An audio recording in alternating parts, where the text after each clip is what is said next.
경기도 버스 총파업이 극적인 협상 타결로 위기를 넘겼지만 미봉책에 불과하다는 지적이 나옵니다. 반복되는 버스 노조의 파업 예고와 철회, 무슨 이유 때문인지 집중 보도합니다. 경기도에 대한 국정감사가 여야 대리전으로 끝났습니다. 경기도 현안과 이슈는 실종됐다는 평가입니다. 럼피스킨병이 전국으로 확산하고 있습니다. 경기 지역에서 확진 사례가 잇따르면서 가축 농가에 비상이 걸렸습니다. 용인시 박물관이 소장하고 있는 흥화학교 회계부와 증서류가 경기도 등록문화재가 됐습니다.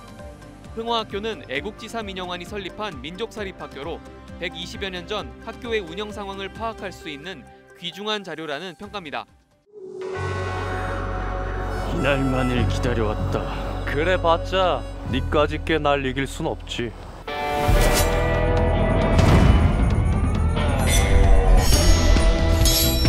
간다.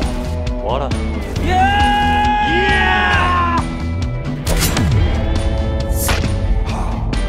다른 농산물과 비교할 수 없는 그 맛. 평택시 농특산물 통합 브랜드 슈퍼오닝. 네, 시청자 여러분 안녕하십니까? 한 주간 지역의 주요 이슈를 전해드리는 OBC 주간 뉴스입니다. 첫 소식입니다. 경기도 버스 총파업이 극적인 협상 타결로 위기를 넘겼습니다. 하지만 버스 회사 운영이 갈수록 어려워지는 구조 속에서 미봉책에 불과하다는 지적이 나옵니다. 반복되는 버스 노조의 파업 예고와 철회, 무슨 이유 때문인지 손세준 기자가 집중 보도합니다. 경기도 버스노동조합 협의회는 어제 사측과 가진 최종 조정회의에서 극적으로 합의에 성공했습니다. 노사는 지난 7월부터 올해 연말까지 준공영제 버스기사의 호봉별 시급의 4%를, 민영제 버스기사의 임금은 현행 대비 4.5%를 각각 올리기로 합의했습니다. 김동연 경기도지사는 일반 시내버스 대상 준공영제인 공공관리제를 2027년까지 전면 시행하겠다고 확약하면서 이번 협상을 이끌었습니다. 지금 계획은 24년도부터 시작해가지고 단계적으로 하면서 27년도에 이제 전면 시행하려고 하는 계획으로 추진하고 있거든요. 경기도 버스는 지난 2년간 5차례나 파업 예고와 철회를 반복했습니다. 원인으로는 코로나19와 우크라이나 전쟁의 여파로 수익성이 크게 감소하면서 회사 운영에 어려움을 겪기 때문으로 분석됩니다. 지난해 기준 경기도 버스의 약 89%는 경유와 천연가스 버스로 국제유가가 급등함에 따라 지난해에는 1,800억 원, 올해는 1,430억 원의 추가 연료비 부담이 발생한 것으로 추산됩니다. 운송사업체는 운송 원가의 거의 한 80% 이상이 인건비하고 연료비예요. 운송 원가는 올라가고요. 또 인건비가 올라가고 하다 보니까 거의 모든 회사가 지금 다 적자로 이렇게 운영되고 있는 상황이에요. 자구적으로는 도저히 운영할 수 없는. 노조 측은 이미 준공영제를 도입한 서울시와 비교할 때 임금 수준이 낮고 인력 유출에 따른 장시간 운전 등 근로 환경이 열악한 점을 원인으로 꼽았습니다. 이를 보완하기 위해 경기도는 지난해와 올해 약 470억 원의 유류비를 지원했고 내년부터 순차적으로 준공영제 전환을 시작한다고 밝혔지만 역부족입니다. 전체 52개 업체 중 임금 체불과 연료비 지급을 못한 업체가 10곳이 넘고 경기도는 내년부터 경기 침체에 따른 대규모 세수결손까지 감당해야 하기 때문입니다. 결국 요금 인상이 불가피한 상황이지만 그마저도 고물가로 인한 서민 경제를 고려할 때 쉽지 않은 상황. 추가적인 재원 마련이 이뤄지지 않으면 총파업은 언제든지 이어질 수 있다는 지적이 나옵니다. 그러다 보니까 결국에 이제 공급량이 줄어들고 배차 간격은 늘어나고 이용자들은 또 불만이 점점 누적되고 커져 나오고 있는 거고 악순환인 것 같아요. OBC 더원 방송 손세준입니다.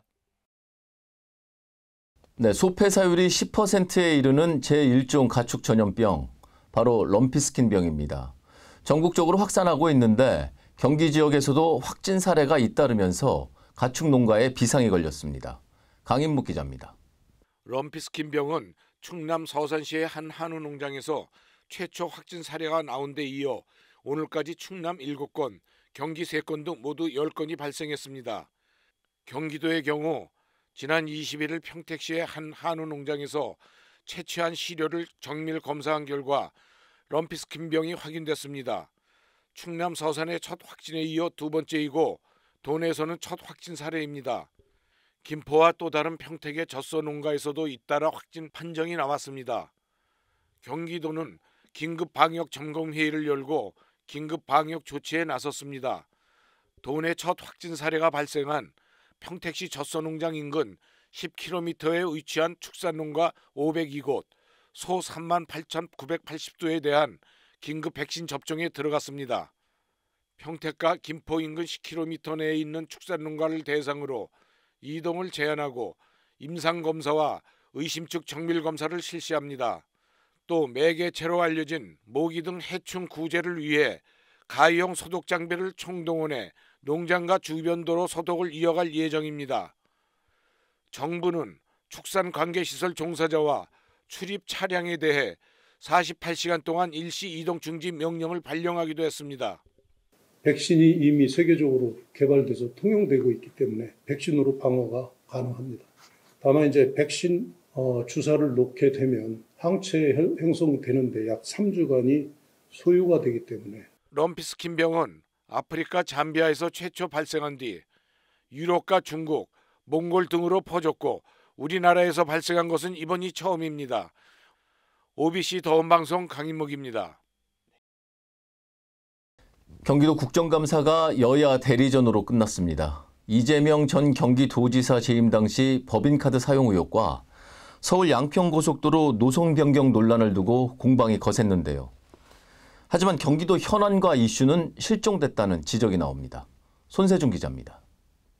경기도에 대한 국회 국토교통위원회 국정감사는 이재명 전 경기도지사 부인 김혜경 씨 법카 사용 의혹과 서울 양평고속도로 노선 문제를 두고 여야의 신경전이 계속됐습니다.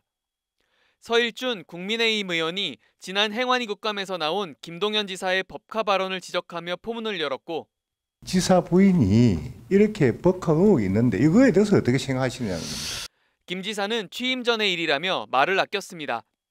그리고 제가 감사하고 수사할 적에도 전직이었습니다. 이미 퇴직을 한 배모라는 분이었는데 그분에 대한 그 감사와 고발이었고 그 외 다른 분에 대해서는 뭐 제가 언급할 이유가 없다고 생각합니다. 이른바 개딸들에게 공격을 받았다는 언론 보도에 대해 김 지사는 당시 발언을 가지고 일부 언론이 가짜뉴스를 생산한 것이라며 맞섰습니다. 이 전 지사와 관련해 법카 공세가 계속되자 민주당은 감사 범위를 넘어선 질문이라고 법적 근거를 내세우며 방어에 나섰습니다. 그 감사의 범위는 국가 위임 사무와 국가가 보조금 등 예산을 지원하는 사업으로 한다. 이렇게 감사의 범위를 정하고 있습니다. 왜 국회의원들이 법상 허용되지 않는 거에 대해서 월권적으로 질의를 합니까? 서울 양평고속도로 노선 변경을 두고는 야권과 김 지사가 비판적 의견에 동조하기도 했습니다. 발주처인 국토부의 지시나 주문 없이 용역사가 이렇게 대한노선 제시까지는 할 수 있겠죠. 최적 노선을 선정해서 제시할 수 있습니까? 이런 간큰 용역사가 존재할 수 있습니까? 없습니다. 이건 뭐 이런 표현까지 있으니까 어떨지 모르지만 소가 웃을 일입니다. 양측의 신경전이 계속되자 4선의 김학용 국민의힘 의원은 경기도에 할 일이 지천인데 법카랑 양평고속도로 할 거면 뭐하러 오느냐면서 할 만큼 했으니 양당 모두 그만하자고 꼬집었습니다. 행안위에 이어 국토위 국감마저 여야의 대리전으로 끝나면서 김동연 지사와 경기도 행정 현안에 대한 감사는 거들떠도 보지 않았다는 비판을 면하기 어려워 보입니다. OBC 더운방송 손세준입니다.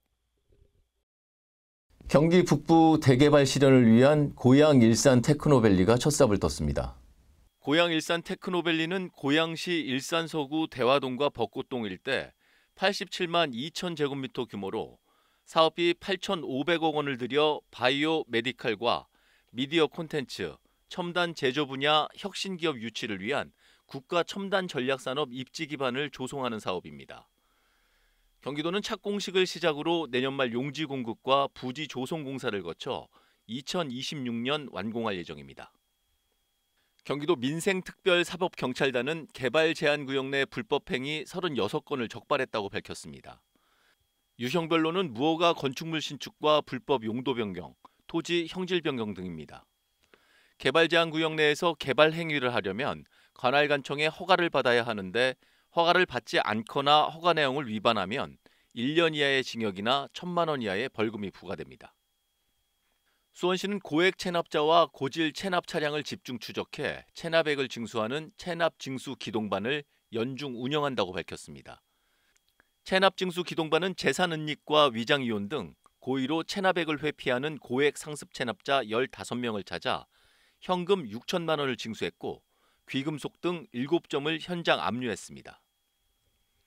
또 책임보험 가입 등 빅데이터를 활용해 대포차 의심 차량 187대를 조사한 뒤 이 중 17대를 적발해 공매 처분 등으로 1,100만 원을 징수했습니다. 용인시 박물관이 소장하고 있는 흥화학교 회계부와 증서류가 경기도 등록문화재에 등재됐습니다. 흥화학교는 을사늑약에 반대하다 순국한 애국지사 민영환이 지난 1898년 선진국의 기술을 보급하기 위해 서울에 설립한 민족사립학교입니다.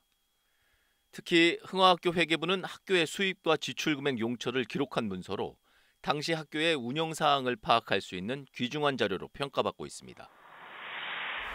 네, 저희가 준비한 소식은 여기까지입니다. 독감이 무섭습니다. 건강에 각별히 유의하시기 바랍니다. 저희는 다음 주 좀 더 알찬 내용으로 다시 찾아뵙겠습니다.